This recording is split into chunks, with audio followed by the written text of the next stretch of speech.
फतेहगढ़ में सुधारी भूल केंद्र थाने में उद्घाटन की पट्टी एल में नाम नहीं था प्रभारी मंत्री प्रद्युमन सिंह तोमर और क्षेत्रीय सांसद केपी यादव का, परंतु फतेहगढ़ में जो उद्घाटन पर प्रकटिका लगाई गई उसमें क्षेत्रीय सांसद एवं प्रभारी मंत्री का नाम भी लिखा गया।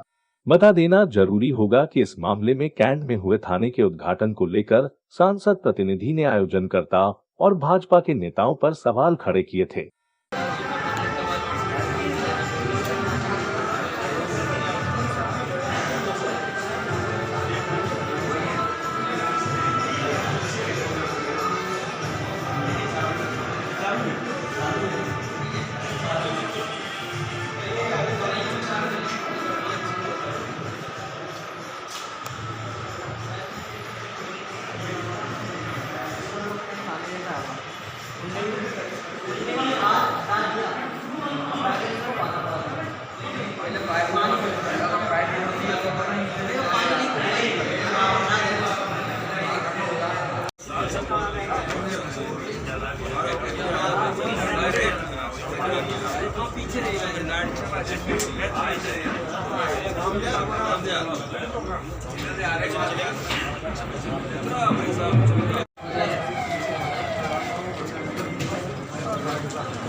बढ़िया हो गया ना, एक दादा भूख लगाई लेकिन आप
एक हमने अभी योजना सर लागू की है जन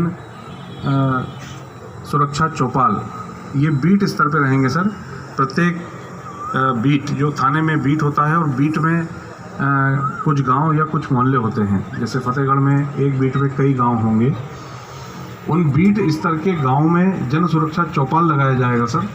इसमें उस गांव की या कुछ गांव का जो समूह होगा वहाँ की पूरी समस्याएं वहीं बैठ के सुनी जाएंगी, वहीं बैठ के उसका निराकरण किया जाएगा और उसमें यदि कोई FIR है 0 पे FIR दर्ज की जाएगी, कोई अवैध गतिविधि है उसका निराकरण किया जाएगा।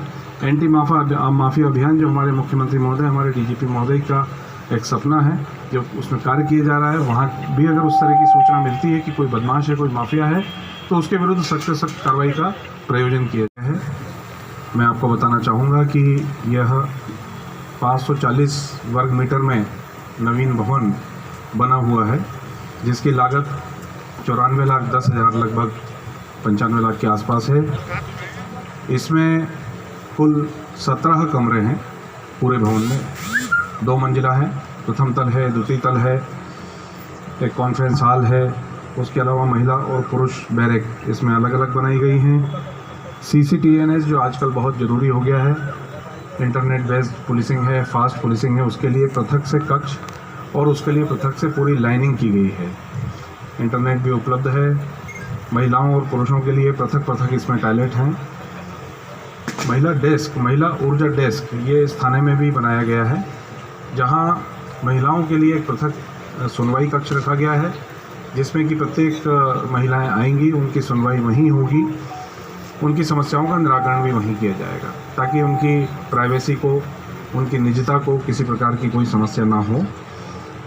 इस प्रकार से ये एक सर्व सुविधायुक्त थाना शासन ने हमको बना के दिया है। हमारे मुख्यमंत्री महोदय, हमारे DGP महोदय शासन द्वारा पुलिस के भवनों एवं आवास इत्यादि के लिए बहुत ज़्यादा ध्यान दिया जा रहा है। नवीन वाहन दिए जा रहे हैं।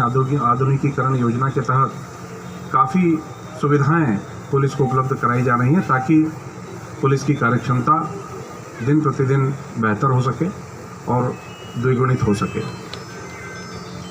माननीय मंत्री जी और सभी उपस्थित यहाँ गणमान्य नागरिकों को मैं बताना चाहूँगा, फतेहगढ़ पुलिस और गुना पुलिस द्वारा लगातार अपराध नियंत्रण के लिए कार्य किए जा रहे हैं। काफ़ी अपराध नियंत्रित हुए हैं।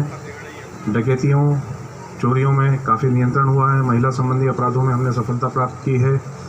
कुछ हमारी विभिन्न नवाचार और योजनाएं, उनके कार्यकाल में ही सबसे ज्यादा विकास कार्य ग्रामीण क्षेत्रों में हुए। पूरे मध्य प्रदेश की बात कर रहा हूं। और भमोरी तो हमारा सोने में सुहागरा रहा, क्योंकि राजमाता सिंधिया जी का आशीर्वाद भमोरी पे रहा, माधव महाराज का आशीर्वाद भमोरी पे रहा और महाराज ज्योतिरादित्य सिंधिया जी का भी आशीर्वाद भमोरी पे रहा। और आप देख सकते हैं कि दिन पे दिन प्रगति होती चली जा रही है। जिन गांव में अंधेरा रहता था उन गांव में रोशनी आ गई है। आज किसान हमारे मोटर लगा के खेती कर रहे हैं। मैं छोटे छोटे गांव की बात कर रहा हूं। मुझे मालूम है हमीरपुर जब हम जाते थे तो कच्चा था पूरा, तो एक कुदाली अपनी गाड़ी में रख के ले जाते थे कि कहीं गाड़ी फंस जाए तो कुदाली से मिट्टी निकाल के आगे निकल जाएंगे। आज फर्स्ट क्लास रोड बन गई। और अकेली वही रोड नहीं बन गई, पार्टी की, सेमरा की, अनापुरा की, हमीरपुर की, पार्वती का पुल देख लो आप। ये सारा विकास कार्य आदरणीय महाराज साहब और मुख्यमंत्री शिवराज सिंह चौहान के आशीर्वाद से हुआ है। और मुझे गर्व है इस बात का कि आपने मुझे 53,000 वोटों से जिताया, तो मैंने भी काम में कोई कसर नहीं छोड़ी है। आज की तारीख में समस्त विभागों को अगर हम मिला ले तो 17,000 करोड़ के काम मात्र भमोरी विधानसभा में हुआ है। 17,000 करोड़ के काम।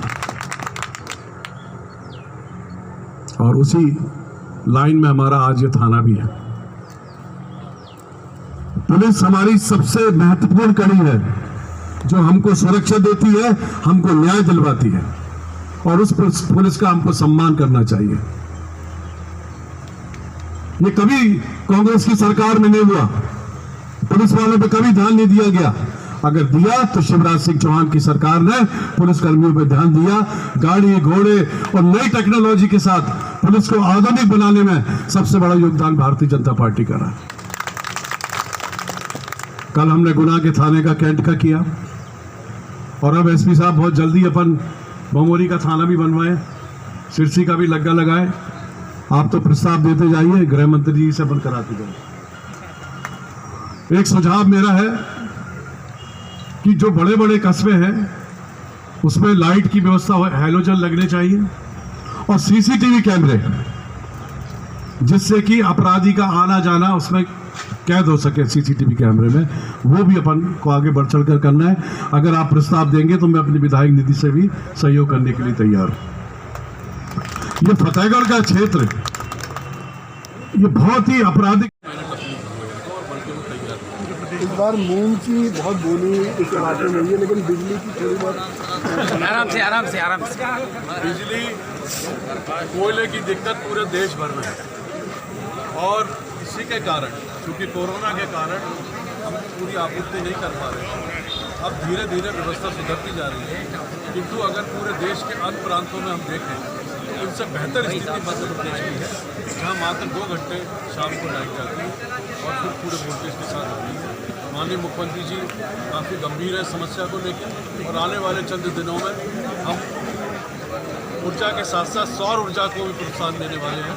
अभी कैबिनेट में भी माननीय मुख्यमंत्री जी ने कहा कि सोलर पैनल्स और सोलर लैंप के माध्यम से बिजली का उत्पादन किया जाएगा, तो धीरे धीरे ये समस्या समाप्त हो जाएगी। सर, पिछले 10 सालों से दी जाती थी। अब भीड़ में कैसे हो पाए? सर, पिछले 10 सालों से आप यहाँ के विधायक हैं और मंत्री भी हैं। यहाँ बेरोजगारों के लिए, रोजगार के लिए अभी तक क्या प्रयास किए गए? देखो, बेरोजगारी के लिए सबसे बड़ा महत्वपूर्ण ग्रामीण क्षेत्र में अगर कोई हथियार है तो वो है मनरेगा जी। और मनरेगा के माध्यम से हमने काफ़ी प्रयास किए।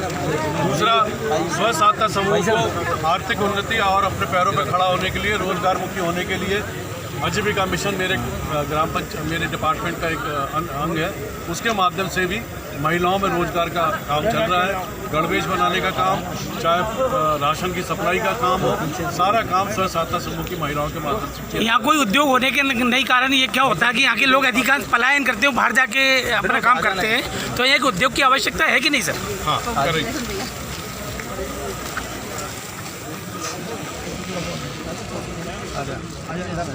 आदिवासी जो बंगले बनाए हैं वो कौन से, मतलब उसको ऐसा बताया कि आदिवासी समुदाय जो है प्राचीन बहुत ही मेहनत कर जाती है, उनका एक मनोरंजन टीवी और ये सब चीज़ें नहीं चाहते हैं। शाम को बंगलों पर बैठ कर गुम्बज करना, झांकियाँ लगाना, उस उद्देश्य को लेकर मैंने इनसे विचार विमर्श करके जब उन्होंने कहा कि कुछ नहीं चाहिए होता बने 120 बंगले मैंने पूरे बनाने और बन के तैयार भी हो रहे हैं, कुछ बन